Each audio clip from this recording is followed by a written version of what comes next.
ya sebagai sharing pengetahuan saja.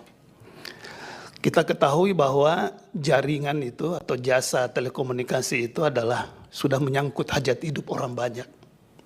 Ya, nggak ada, kita semua di sini pasti paham bahwa jaringan ini saat ini di era digital, di era teknologi, di era apa semua, ini semua sudah menjadi bagian dari hajat hidup orang banyak.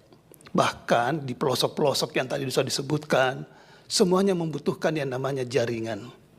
Ya, ibaratnya ini jaringan ini sudah menjadi kebutuhan pokok ya dari masyarakat, seperti listrik juga kebutuhan pokok dari masyarakat ya. Jadi apa artinya kalau itu sudah menyangkut hajat hidup orang banyak, maka alarm pasal 33 Undang-Undang Dasar 1945 pasti akan bergetar gitu kan.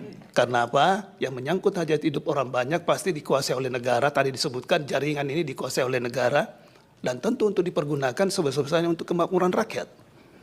Nah, disinilah apa yang disampaikan oleh pemohon yang merasa dirinya dirugikan dengan konstitusi ini. Apalagi pemohon itu, saudara perlu lihat bahwa dasar pengujiannya itu adalah pasal 28D. Apa pasal 28D ini? Nah, ini kan para lawyer nih, para kuasa nih.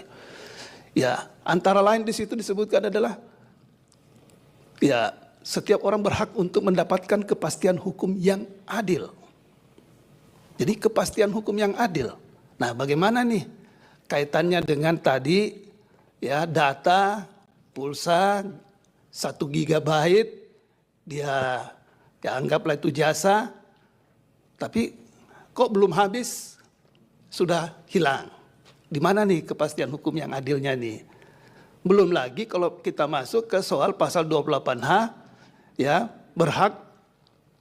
hak milik pribadi dan hak milik tersebut tidak boleh diambil secara paksa, sewenang-wenang oleh siapapun. Oleh siapapun secara sewenang-wenang. Nah, anggaplah tadi, ya saya lihat mendapatkan, ya tapi saya apresiasi dari para pihak terkait, saya juga mendapat insight dari kehadiran para pihak terkait, karena ada 3 hal yang saya catat penting. Pertama, bahwa yang namanya data, jaringan ini bukanlah barang, tetapi ini jasa. Ini bisnis jasa. Ya. Nah, kemudian yang kedua, ya ini kita tidak bisa samakan dengan PLN. Karena infrastrukturnya berbeda, kan begitu. Kemudian yang ketiga, ya tidak ada sisa dari rollover tadi ini, data yang